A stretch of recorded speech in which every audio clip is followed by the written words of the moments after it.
The Monkey Mind Podcast, your number one platform for athletes and mental health. Hosted by Danny Perez and Anthony Florentino. This is episode 59 featuring FHA Mentors. FHA Mentors stands for the Fellowship of Hockey Advancement, and it is a free mentorship program for high school and junior level players. It was started by fellow Eastern Hockey League alumni Connor Bizal and Adam Zukowski of the Boston Junior Rangers. This podcast is proudly brought to you by Daily Dose CBD Inc. Daily Dose CBD Inc. creates full-spectrum CBD products ranging from tinctures, balms, and dog treats. Research has shown that CBD has successful results in aiding in the following areas: anti-inflammation, anxiety, PTSD, help with breaking addiction, neuroprotection, epilepsy, arthritis, chronic pain, and sleeping disorders. Daily Dose makes an extremely safe and effective product that we know you will love, enjoy, and benefit from. Daily Dose has given Monkey Mind listeners 15% off all their orders. Head over to dailydosecbdinc.com and use promo code MonkeyMind15 for 15% off your purchases. That's promo code MonkeyMind15 for 15% off all your orders at dailydosecbdinc.com. Yeah, Connor, Adam, welcome onto the podcast. We're excited to have you guys on. If you can both introduce yourself and tell everybody who you are, and start with like personal hockey background and personal background, and then go into the FHA stuff. Yeah, Biz, I'll let you go first here. All right. Yeah. So my name is Connor Bizal. I'm from Elk River, Minnesota. I just finished a 3-year junior hockey career. My first year, I started off with a Jersey Hitmen. Last 2 years, played for the Boston Junior Rangers in the Eastern Hockey League. Had a quick stint in the Null with the Minnesota Wilderness too. Throw that in there. I'm committed to play D3 at Buffalo State in the fall, and just grew up playing in Minnesota my whole life and playing youth in high school, and then spent the past 3 years out on the East Coast. Awesome. Yeah. Go ahead. Sorry. Oh, thanks. So I'm from St. Paul, Minnesota. I'm Adam Zukowski. I played for my youth organization growing up, Highland Capitals. Won 2 PWA state championships there. It was a big deal back then. Played high school at St. Paul Academy, 3 minutes from my house. And then my first year out of high school, I played 18s in Sioux Falls for the Sioux Falls Power. We qualified for nationals, and our season got cut short due to COVID. And then I ended up signing with the Minnesota Magicians in the Null. Spent about 6 weeks there. Start of this year, they didn't even play till December this year. And then I headed out east to the Boston Junior Rangers, where Biz and I played together. And we won a EHL championship this year. So that's pretty awesome. Yeah, I got one more year left, junior. I'm probably going to go back to Boston. So awesome. No, congrats to both of you on that. And yeah, I guess we should segue into the FHA. FHA Mentors, what you guys got going on there first, and I feel like that'll tie in a lot of it in together. So guys, if you want to both just talk about FHA Mentors and what you guys got going on over there, and yeah, you guys just started up, right? Yeah, I think we can kind of start from the beginning. So basically, we're a free mentorship program for high school and junior hockey players. We're kind of based around mental health and mental wellness, basically too. And then helping kids through their junior hockey path, high school hockey path, deciding if they want to play junior, just kind of giving them the whole scope. So the way we started was actually super natural. Biz was working at the shop that we have at our rink, and I was coming in just cut my stick or something. And we have an entrepreneur who owns the penalty box, Drew Lane, who I texted asking for volunteer work around December. And he runs the pro shop that Biz was working in. And Biz and I had some previous talks about wanting to do something, wanting to help kids out. And then Drew came in, he's like, hey, I heard you want to volunteer, Adam. I don't have any opportunities for you right now, but I'll definitely keep you posted. And then Biz kind of came up to me, he's like, hey, I really want to do something. I don't know what it is, but I want to do something. I'll let him take over. Yeah, it was so frustrating for me because I had come up with a partial idea probably in November, and I was sitting on it. I'm like, I don't know exactly what I want to do with this. I have a general idea, but I don't know what form I want to I want to do this in, or who, if I want to do it with anyone else, or what. And it just worked out perfectly for both of us. I was looking to do something in mental health, and guiding players through their own struggles, and Zook was looking for community service. And I think the best part of it too was, like, I mean, right away we just kind of got going. Like, we would meet probably once or twice a week. I mean, we lived right by each other in Boston, so we would just walk to each other's apartments and talk about it. And um we had so many meetings where we just, we were debating on a name, or debating on a logo, or debating on whatever, like the concept of the program that we want to do. And um it ended up working out in the end. I think, if for junior hockey players, especially with the year, like with COVID and everything, the opportunity to volunteer or do community service is pretty tight. And I think we were both just itching for something, you know some way to help impact the hockey community, Yeah. and give back to people that are similar to us and taking the same paths as us. So And when we had spoken earlier too, like we would always be kind of the last ones in the weight room, and just kind of like doing our stretches, doing whatever, prepping our bodies, and we would just talk, and we kind of went over our experiences with like post high school hockey, girlfriends, just like situations where we were like either depressed or anxious and stuff like that. And we'd found we'd actually had like we'd both struggled in our own separate ways, going from high school into the junior hockey way, because in Minnesota we're so sheltered, and like we don't really need to take long bus rides. We don't need to live away from home. We just get to live a normal life, play hockey like it's high school football. It's basically how it is here. And the second I went to UAT and Biz went all around actually that year. It kind of threw us in a pretty tough spot. I started not liking hockey very much, like having a tough time with that, debating if like seeing all my friends go to college, like it was difficult. And like I had to realize somehow how much I did actually love hockey, why I did it. And I know there are tons of kids going through struggles like that too, and we just kind of want to be there to help out in that way, since we've both kind of gone through that. Yeah, junior hockey's like completely different animal, I think, Yeah. and it's hard to describe it to people who don't play hockey, or I don't know, never really played junior hockey in itself, because it's very different experience when the normal path in life is just to go to college right away and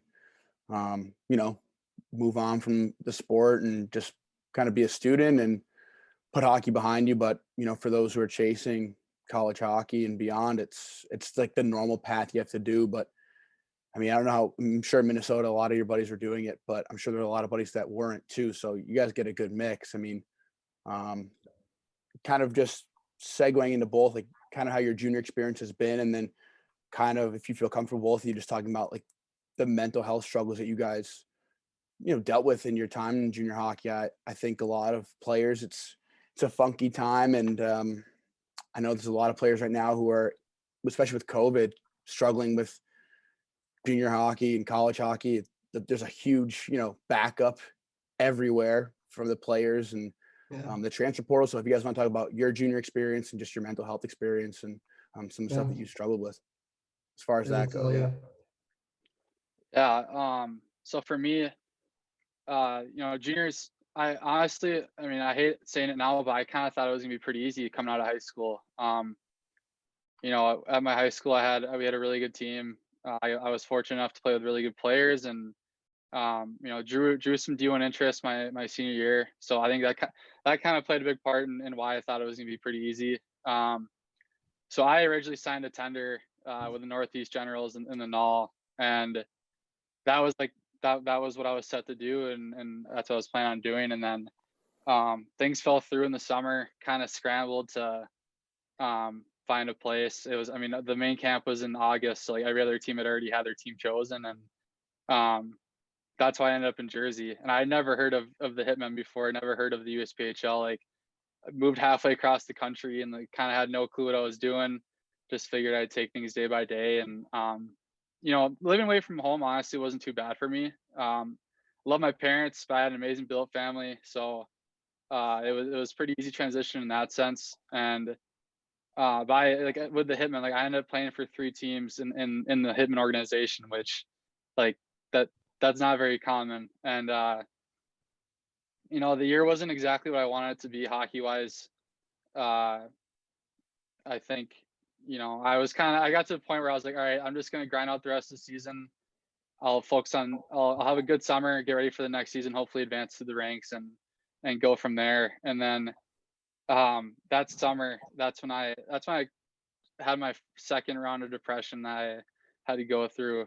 So I guess I'll go back. My first time battling with depression was my sophomore year of high school. I was just transitioning from youth to varsity hockey, and I had a horrible year. Like I was coming off of a 120 point season in youth, and kind of the same thing as juniors. Like I thought high school was going to be pretty easy for me, and I hopped into a role where, we had such a good team that I was on third line the whole year. I was told, just don't get scored on. If you score, it's a bonus and stuff like that. And so as the year went on, I just it got worse and worse. And that was the first time I ever really dealt with it. And I remember like I would just go home and I had all the warning signs of depression, like just feeling blue and gray all the time, uncontrollable crying, social withdrawal, like everything.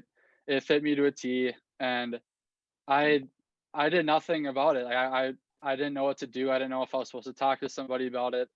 And I think the worst thing I did was I thought that people were gonna look at me differently if I talked to them about it. And I remember telling some of my friends about it eventually, and I was like, hey, like I think I have depression. Like I don't really know what this means or like what this entails, but like, and just I see their reaction and I'm like, wait, no, I didn't mean that. Like I don't think I actually have it. Maybe I'm just overthinking. And that was a mistake. I should have talked to somebody.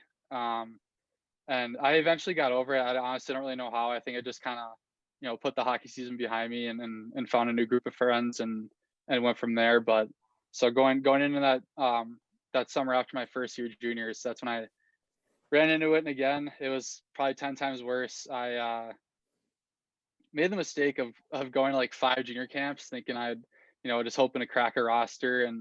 And the more it went on, the lower my confidence got. And on top of that, I had a 3-year relationship with a girl, and like right before the whole summer too, which, I mean, I know like there's a whole thing about being hockey tough and on the ice, that's great, but off the ice, like you go through just as much as the normal person does, and having a relationship end and being sad about it is something that I've come to realize is normal, and it's okay to be sad about something like that. And so that those things combined, I had a really rough summer. I remember like I thought I could just power through it and just kind of like, let hockey be my focus and put all my energy into hockey and making a higher team. And that was a bad choice. I remember I think there was constant times where I would be working out and I just couldn't finish a workout because my mind was all over the place, and I got to a point where I didn't realize I'd be laying there for like an hour just like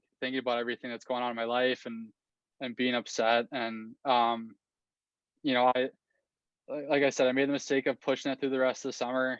I had been working with a sports psychologist for about a half a year before that, and for some reason I just thought like I'm mentally strong, I can get through this on my own, I don't need his help.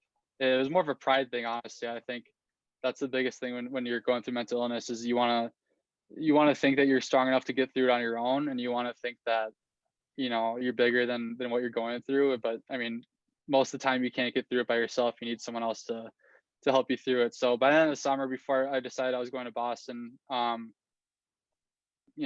decided that I needed to get help, and that's when I reached out to my sports psychologist and told him like everything that was going on. And obviously he wasn't very happy that I had been sitting on it the whole summer, but we talked through it. It got somewhat better. I got out east, started playing, and it was bad because like I'd be at the rink about 7-8 hours every day. I was first to the rink, last one to leave, just doing stuff every single day. And I thought I was doing it for the right reasons, like trying to get better at hockey, trying to get better for my team, which part of it was, but at the same time, it was just to avoid not going home or to avoid going home. Sorry. And I'd go home to my apartment and I was miserable. I'd just sit there and isolate myself, and I lived with teammates, and I should have told them about it. And I mean, they were great roommates and everything. And I would have trusted them if I would have talked to them about it, but I never did. And so I'd stay at the rink all day and just try to avoid my feelings and the problems I was going through. And the scariest part was I was playing very good hockey. And I think that's why I kind of figured, like, okay, like if I'm playing good, like I should be fine to just, keep going and just keep going through whatever I'm going through. And which obviously is not the right approach. And once I went home for Christmas, there were a couple nights where I sat in my room and I just was looking out my window. I'm like, what am I doing right now? Like, I am the most miserable I've ever been. Like the way I'm feeling, I wouldn't wish upon my worst enemy. And that's when I was like, I can't keep doing this anymore. And so that's when I started telling my friends about it, started telling my teammates about it, getting their support, talked to my sports psychologist again. We really broke down everything that was going on with me, got to the root of my problems, and then worked through it. And oddly enough, I went back out east and I felt completely fine. I think just letting everything get off my chest and was a big help for me. And since then, I've been the happiest I've ever been. I haven't experienced anything with mental illness. I think the things I've been through have equipped me well enough to realize, like, when I could potentially be going through something and take action about it instead of just sitting on it and letting it take me over. So Yeah, that's an important thing you just said about being able to now recognize and learn from the previous experiences. Obviously, I think all of us who struggled at one point or another wish that we could have realized those lessons a little bit sooner. But the important thing is to learn that lesson and understand that there's going to be times where you're going to struggle, and it's just being able to kind of find your way out of that and know what to do and know that it's okay to talk to somebody when that does happen again. I think, like you said, being at the rink 6-7 hours a day, like that's completely normal when like you're just trying to hide your, or distract yourself from what the real issue is. I mean, I think a lot of players are guilty of that, of just kind of in any way, shape, or form, just keeping themselves busy with an activity or doing something just to get out of their thoughts and out of their head. So, I mean, I know that's gonna, hit a lot of people and be super relatable. I mean, I've definitely been guilty of doing that. Adam, how about you? My experience doesn't go as deep as that. I've had battles myself, but I'll kind of get started on my story. So my senior year of high school, I was becoming captain for the second year. I was captain my junior year, and then I attended a Nalman camp, and they had just watched me the previous year. And I talked after I had made like a decent cut. I don't think it was the All-Star game. I had a meeting with their coach, and they were like, "Hey, like next year we want to see you get 50 points in the season. If you get 50 points, we'll tender you." And like that was such a bad thing for me to hear, because that was literally the goal I set for the rest of my summer. That was because all I wanted was the NA tender. I still wanted to keep that D1 dream alive. I wanted to do that. So then that senior year, I put up 40 points. I did not put up 50. And they still talked to me. They talked to me all the way up until March. I thought I was still going to get it. But I'd had a couple meltdowns at the rink that I wasn't proud of. And I was a senior captain. And like there was a game, actually. I didn't think this story would come to my mind. I got 2 penalties in the first period of like our second to last game of the season before sections, and which is our like playoffs. And I wasn't playing well. We were down 2-0 to a not very good team, and my coach benched me, put me out for a power play. I didn't do anything special. Benched me the rest of the period, I guess. And then when the period ended, I went into like an opposing locker room that I didn't realize didn't have a ceiling. and I just like smashed my stick to pieces. Just like an incredible amount of rage I'd never felt before. And the whole rink heard it. It was so bad. And I walked back into the locker room. I didn't think anyone heard it. The coaches walk in, they're like, "Hey, take your gear off." Senior captain, second to last game of high school. I'm like, oh my God. Like, I'd never done anything like that before. And, I had to sit with that for a while. The frustration built all the way. We ended up losing a couple games into sections. We had a decent run. But that frustration built over the course of that senior spring after hockey, where I didn't really know what I wanted to do. I applied to colleges. I'd been talking to null teams, but nothing had come about, didn't get drafted.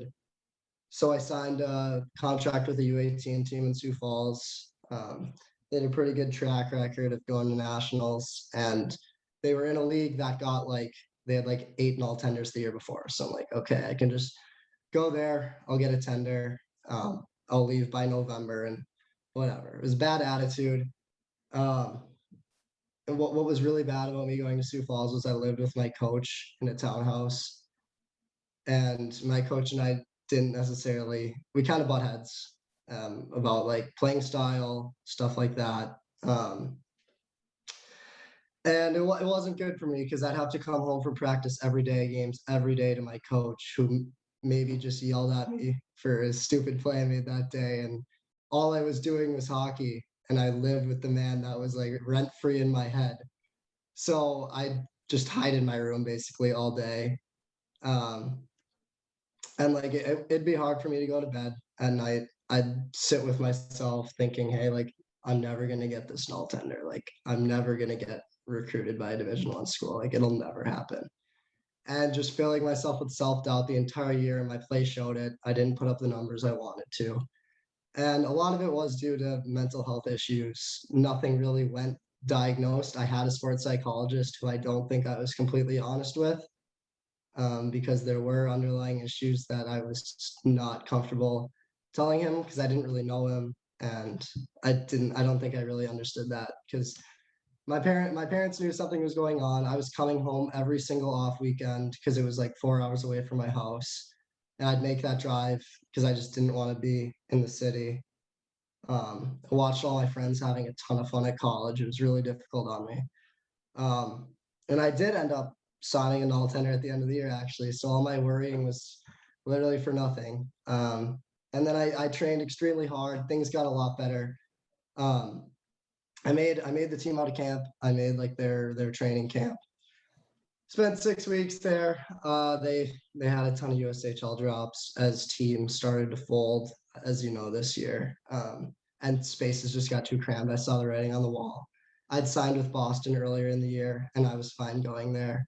I realized I'd end up playing D3 hockey, but I was fully okay with that.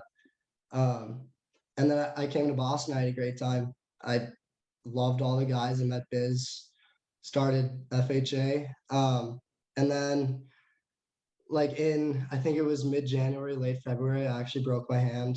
Got surgery. There's a big scar on my hand there. Jesus, so yeah, it ended my season in mid-February. I also crashed my car, which was tough. So I had no form of transportation and a broken hand. I couldn't skate, couldn't work out, couldn't do anything, which was really tough. But I actually used all of my free time either watching hockey or starting FHA. So I figured out ways to kind of fill that time and keep myself healthy. And I mean, it taught me a lot of ways that we can really push on the kids at FHA, but I'm really excited about. So yeah, all those things that you kind of talked about are like the natural stresses I think everyone goes through when they're playing junior hockey. It's like everyone wants to get tender drafted, and the ultimate goal is Division I and then beyond. And it's one thing that I've learned from doing this and, having sports psychologists on and things like that, and just being immersed in this whole thing, is that focusing on the goal is the completely wrong approach. You're supposed to focus on the process and just have fun with that. But if literally, like, I don't know, like I personally was so focused on the goal that I just, looking back, I forgot to enjoy it as much as I could have. I had a great time. I really enjoyed my time in junior hockey, but could have enjoyed it way more. Could have stressed way less and just had a great time and just loved playing the game for what it was. And I think that's like a normal thing that a lot of, players in junior hockey struggle with. And I think that's why, what you guys got going on here is awesome. And, I've got your website right here, and you guys do a lot of really cool stuff, and the one-on-one video conferences, 24/7 support, insightful blogs, video analysis. Like, if you guys want to talk about all that sort of stuff and, kind of what the framework of that looks like. And if you guys want to dive into each one specifically, just talk about it all as a whole. But I think this stuff is great. I think a lot of people need, a lot of junior players need the mentorship, and a lot of players in their junior, senior year of high school kind of deciding whether they should or shouldn't could use, resources like this. I think it's great. So if you guys want to just talk about that. Yeah. So I think the most important part is the video conferences, like you said. I know for me, when I was working with my sports psychologist, that's how we communicated, because he was out of state, and so we would hop on a Zoom call like this and talk about everything. And I honestly think, if you can't meet someone in person, that's probably the best way to do it. Definitely you definitely get more out of it instead of like an actual phone call or just texting somebody. And so I think we want to, that's what we want to do mainly is talk to players one-on-one, or both of us talking to one player, and just hearing like their story. I think initially when players are going through a hard time, like, they just need to get everything off their chest, and they need someone to listen to them. So that's what we're here for right away, is like we want to meet people, we want to meet players and hear about their own story, and then from there we want to work. Like, we don't want guys to come and just have one call with us and then that's it. Like they think they're good, because I don't think it's possible to hop on a call with somebody if you're struggling and have one call and then you're all of a sudden okay. Like, I think it's a process. It's a process you got to buy into, and most of the time it takes a while to really get to the root of what's holding you back and keeping you from your goals. So in terms of the video conferences, we want the one-on-one, the two-on-one. Eventually we want to form like a group, like a community of players where everybody has different stories, different paths, and like we get guys talking to each other, and maybe we pose questions to them and challenge their challenge their minds and their thinking, and kind of get different thoughts going through the chat. So Zook, you want to talk about the all the other stuff, the blog and everything? Yeah. So like, our mission statement is to educate and elevate the experience of teenage hockey players by providing consistent mentorship through one-on-one meetings and game analysis. So basically what that entails is we write blogs. We used to write weekly blogs. We've kind of, as the off season has come, we're going like every week, twice a month, basically. And they're just written about our experiences, things to look out for in the junior hockey world, like traps. Coaches will set like those pre-draft camps, stuff like that. There is a use for them, but like, we want to like help kids not spend like a crazy amount of money on like stupid camps, like camp hopping, like Biz did. Like there's so many ways that you can get around things like that. And like, we aren't advisors ourselves. We can help educate kids on what paths to take. We're not going to reach out to coaches for kids. But like, if I had been told that I needed an advisor, like, I didn't know what an advisor was until halfway through my 18th year, and I got one, and he helped out tremendously. Like, he put me in the right spot for me, where around all the schools I want to go to, got me in contact with good coaches and stuff like that, and it makes me feel really comfortable about my future. And it's just a lot of stuff like that, little things that are hidden in the junior hockey world, things you don't necessarily know about mental health wise, about how difficult it can be to live away from home and watch all your friends at college, stuff like that. So our goal is to basically be a friend, to be a mentor, to get to know players and let them have somewhere to speak about their problems. And if we need to refer someone to a psychologist or a sports psychologist or anything like that, we will. We're not registered for counseling and stuff like that, but we can definitely be a good bridge towards that. And like, yeah, a lot of people don't realize that there is help out there, and we just want to help. Yeah, I think it's hard to navigate junior hockey right now. I don't know. There's like a lot going on, and I'm confused. I can imagine like players who are trying to like find leagues to play, what the right leagues are. Like they got to be so confused. I think people like players coming up just really need um, guidance, and even the advisory thing, the hockey advisory thing is tough to navigate because like, I mean, I Yeah. played and like I don't even know the rules about like what you can have and what you can't have. Like you can pay someone, but you can't. Like this is an Mhm. NCAA violation. It's like, man, I need help going to the right spot so I can go play college hockey. It's like, can you do that or can you not? And like, you know what I mean? It's just everything about it is just so like wishy-washy, and Yeah. It feels secretive almost. it all feels secret. It's just very weird, and like this isn't like quite frankly, this isn't a bitching session or like a calling anything out, but it's just so hard to navigate. It's just flat out what it is.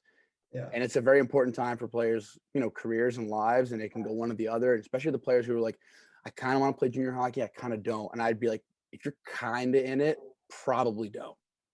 You gotta Honestly, love the game. you You either gotta love the if game. you're in it, you're gonna go all in. If you're not, just go to college because you're gonna be miserable. Like if you're just like thinking to yourself, like, is this the right decision? Your friends are out. Like if you want to party in college, like go do that. It's like that's fine. Like that's totally cool. But Yeah. don't like, wallow in it if you decide to go play junior hockey. And, that's like the thing that a lot of people kind of feel stuck in. I know I've talked to a lot of players like kind of younger, and that's like the one thing I say is just if you're going to make this decision, it's also like plan for it to be potentially a 3-year decision. Yeah. Like plan for the long haul. I mean, I was an age out. I was a 21-year-old freshman. Like I kind of knew, like I knew going in if I was gonna, reach my goal of playing Division 1, like it was gonna be the long haul. I was super honest with myself and like knew I was a late bloomer and that's how it was gonna be. And I think something like this is great because a lot of players really need this. And you both have been through it, been through the ringer, and um, you know what it's like. So I think this is super important.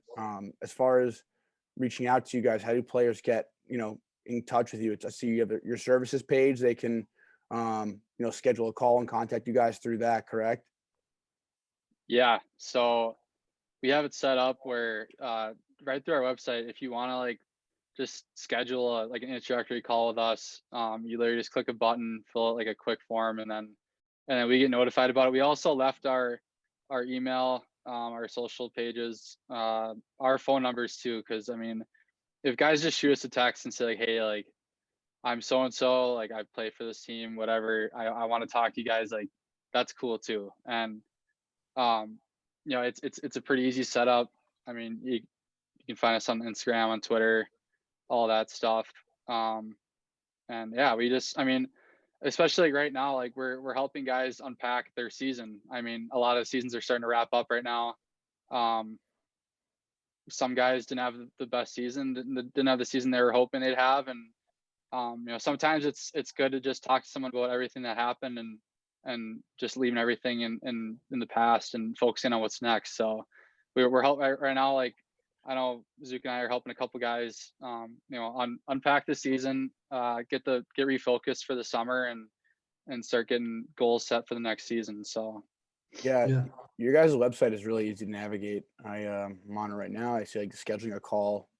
Um, yeah, it's for those listening. If you guys want to plug your social media, your website, and um, yeah, plug whatever you want to plug out there, so that way people can get in touch with you and get access to this, this stuff. Yeah, our Instagram and our Twitter are both FHA Mentors. It's pretty easy to find. And then our website is Fellowship of Hockey Advancement.weebly.com is where you'll find us at. And it's linked on our Instagram, it's linked on our Twitter, so it's a little easier to find that way. But yeah, that's kind of it for us.